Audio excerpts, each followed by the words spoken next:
A mononucleose é contagiosa. A mononucleose é contagiosa. Um de seus nomes mais famosos é mononucleose infecciosa, e também doença do beijo. Todos esses títulos parecem se referir à transmissão entre uma pessoa e outra. Por isso, espalhou-se a ideia de que a mononucleose só é contagiosa pelo beijo, mas isso não é verdade.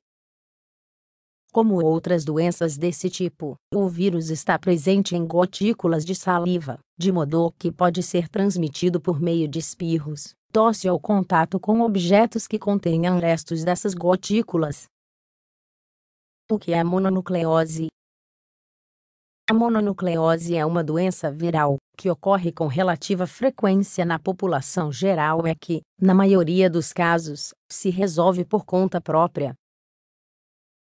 As consequências adversas são incomuns, portanto, não há sequelas. Pode surgir em qualquer idade e em qualquer época do ano. No entanto, é mais comum em adolescentes e adultos jovens. Entende-se que, ao longo dos anos, é adquirida uma imunidade contra o agente infeccioso. Essa infecção também é conhecida como a doença do beijo, um nome que não é tão exato. Embora a mononucleose seja contagiosa, não é tão contagiosa quanto outras doenças causadas por vírus. Portanto, uma epidemia é impensável no contexto atual de baixa transmissibilidade. A principal medida preventiva para evitar a infecção é evitar o contato com a salividade, uma pessoa com a doença ativa. Essa recomendação deve ser seguida principalmente por gestantes, por pessoas portadoras de imunodeficiência e por aquelas que foram submetidas a um transplante. A mononucleose é contagiosa. Na maioria dos casos, a doença é causada pelo vírus Epstein-Barr. Depois que uma pessoa o contrai, a partícula viral permanece no seu corpo por toda a vida. No entanto, a mononucleose é contagiosa apenas em momentos específicos. A doença tem um período de incubação de 4 a 7 semanas. Após esse período, aparecem os sintomas, que podem durar até um mês. Nesse estágio, a mononucleose é contagiosa com relativa facilidade, por isso o isolamento preventivo do paciente é recomendado. Há casos em crianças e adultos, em que a doença não causa sintomas após a incubação. Algumas pessoas sentem apenas um pouco de fadiga e fraqueza, mas nada além disso. Elas podem associar os sintomas à fadiga de outras atividades diárias, estresse no trabalho ou à falta de sono suficiente. Pessoas assintomáticas são transmissores ativos, que espalham o vírus sem perceber. São situações específicas que não são detectadas por não haver consulta médica envolvida. Pela ausência de suspeita, o rastreamento é ignorado.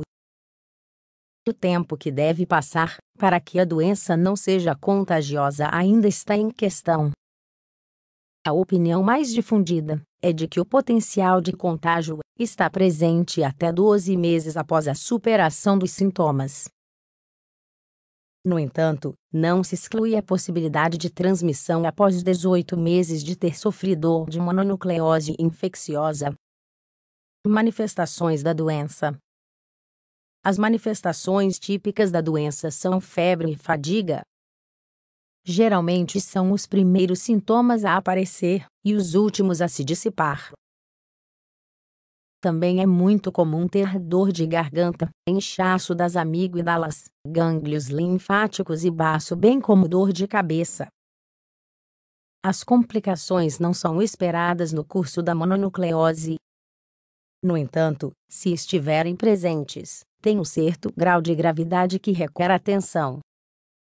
Entre os problemas derivados, estão os seguintes: aumento do tamanho do baço. Em casos extremos, ele pode chegar a se romper. Distúrbios hepáticos. Os mais comuns incluem a icterícia e a hepatite. deficiências neurológicas. A meningite e a síndrome de Guillain-Barré, assim como as encefalites por Epstein-Barr, são possibilidades. O que fazer se eu for diagnosticado com mononucleose? Atualmente, não há tratamento para curar a mononucleose infecciosa. A recomendação clássica e rigorosa é descansar e se hidratar continuamente, principalmente na fase mais aguda. Pode-se consumir anti-inflamatórios e analgésicos prescritos por um médico. É importante evitar esforços físicos e esportes de contato ao longo do curso da patologia. Um dos riscos dessas atividades está na possibilidade de romper o baço ao fazer força ou sofrer uma pancada. É igualmente conveniente limitar o contato com as outras pessoas, a fim de prevenir o contágio. Como a mononucleose é contagiosa, os objetos pessoais não devem ser compartilhados, nem comida ou bebida. O período de cuidado é longo, mas do seu cumprimento depende a possibilidade de restringir a transmissão entre os contatos próximos,